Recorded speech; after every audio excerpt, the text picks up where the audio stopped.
अस्सलाम वालेकुम वरहमतुल्लाह। कभी ये ख्याल आया है कि उसूल शाशी जैसी अहम किताब कुछ तालिब इल्मों के लिए आखिर इतनी मुश्किल क्यों लगती है? आज हम इसी सवाल का जवाब तलाश करेंगे और देखेंगे कि इस चैलेंज को एक दिलचस्प सफर में कैसे बदला जा सकता है। अच्छा, तो चलें इस पर बात करते हैं। होता यह है कि अक्सर तालिब इल्म उसूल फ़िक़्ह, ख़ास तौर पर उसूल शाशी को बड़े शौक़ से पढ़ना शुरू करते हैं, लेकिन बहुत जल्द वो इसकी गहरी इस्तिलाहात और बारीकियों के जाल में उलझ कर रह जाते हैं। तो क्या ये सिर्फ याद करने का मसला है या फिर हमारे सीखने के तरीके में ही कोई कमी है? तो देखिए, असल बात ये नहीं है कि किताब मुश्किल है, बल्कि मसला हमारे सीखने के अंदाज में है। अगर सिर्फ रट्टा लगाने के बजाय तसव्वुरात की रूह को समझने पर जोर दिया जाए और सही औजारों का इस्तेमाल किया जाए, तो ये जो खुश्क और मुश्किल समझा जाने वाला इल्म है ना, ये भी एक दिलचस्प और आसान इल्म में बदल सकता है। अब इससे पहले कि हम किताब की गहराई में उतरें, एक लम्हे के लिए रोककर ये सोचते हैं कि हम ये इल्म हासिल ही क्यों कर रहे हैं, यानी इल्म उसूल फ़िक़्ह का असल मकसद क्या है।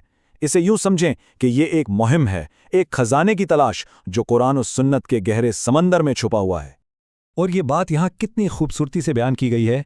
ये उसूल दरअसल वो औजार हैं जिनके बगैर कोई गोताखोर समंदर की तह से कीमती मोती नहीं निकाल सकता।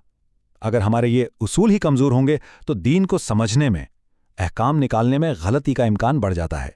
तो इस लिहाज से उसूल शाशी कोई रुकावट नहीं है, बल्कि ये तो वो सबसे ज़रूरी सीढ़ी है जो हमें इमाम शाफ़िई और इमाम अबू हनीफ़ा जैसे अजीम फ़ुक़हा के सोचने के अंदाज़ तक पहुँचाती है। ये वो बुनियाद है जिस पर आपके इल्म की पूरी इमारत खड़ी होगी।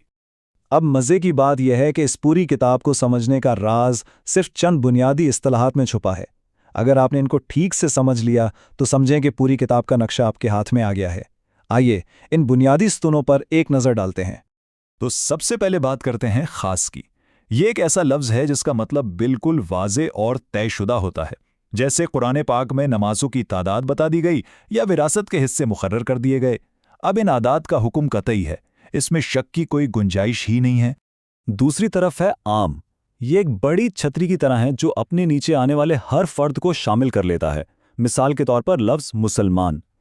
अब यहाँ जो सबसे दिलचस्प और अहम बात समझने की है वो ये है कि एक आम हुक्म को किसी दूसरी दलील की बुनियाद पर ख़ास कैसे बनाया जाता है।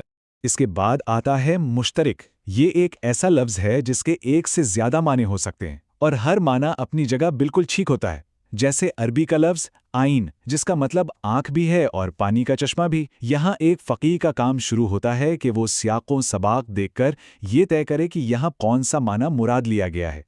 आइए ज़रा इन दो बुनियादी किस्मों का मुवाज़ना करके देखते हैं। देखें, ख़ास का दायराकार महदूद होता है और इसका हुक्म बिल्कुल कतई होता है, जबकि आम का दायरा बहुत वसी होता है और इसका हुक्म उस वक्त तक यकीनी नहीं होता जब तक इसे किसी और दलील से ख़ास ना कर दिया जाए। ये फ़र्क समझना इस इल्म की बिल्कुल बुनियाद है। तो ये सब सिर्फ किताबी बातें नहीं हैं। हमारे फ़ुक़हाए किराम इन्हीं औज़ारों को इस्तेमाल करके कुरान और सुन्नत से रोज़मर्रा के मसाइल का हल निकालते हैं। आइए देखते हैं कि ये काम असल में होता कैसे है। ये एक बहुत ही मंतकी 3 कदमों का अमल है। सबसे पहले एक फ़क़ीह किसी आयत या हदीस में लफ्ज़ की किस्म पहचानता है कि ये ख़ास है या आम। फिर वो इसके दायराकार को समझता है और आखिर में उन दोनों चीज़ों की बुनियाद पर वो एक ठोस शरई हुक्म निकालता है।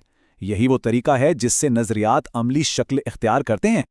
और बिल्कुल यही वाज़े, मुनज़्ज़म और अमली तरीक़ाकार वो बुनियाद है जिस पर madrasa.pk में हम यकीन रखते हैं और इसी के मुताबिक तालीम देते हैं। हमारा मकसद इल्म की पेचीदगियों में उलझाना नहीं, बल्कि इसे हर तालिब इल्म के लिए आसान और काबिल फ़हम बनाना है। हम क्या करते हैं? हम मुश्किल इस्तिलाहात को रोज़मर्रा की ज़बान में समझाते हैं, हर तसव्वुर को अमली मिसालों से वाज़े करते हैं और हमारा सबसे बड़ा ज़ोर इस बात पर होता है कि तालिब इल्म इल्म को रटने के बजाय उसकी गहराई को समझें, उससे मोहब्बत करें। और यही वो तरीका है जिससे उसूल शाशी जैसी किताबें आपकी बेहतरीन दोस्त बन सकती हैं। तो आज की सारी गुफ्तगू का सबसे अहम सबक यही है, अगर ख़ास, आम, मुश्तरक और इन जैसी चंद बुनियादी इस्तिलाहात पर गिरफ्त मजबूत हो जाए तो यकीन करें पूरी किताब के दरवाजे खुद ब खुद खुल जाते हैं। ये इस इल्म का संग बुनियाद है। और आखिर में बस ये एक बात ज़हन में बिठा लें, कामयाबी रट्टा लगाने में नहीं बल्कि समझने में है। जब आप समझ कर पढ़ते हैं तो इल्म आपके जहन में हमेशा के लिए बस जाता है, ना कि सिर्फ इम्तहान की रात तक का मेहमान बनता है।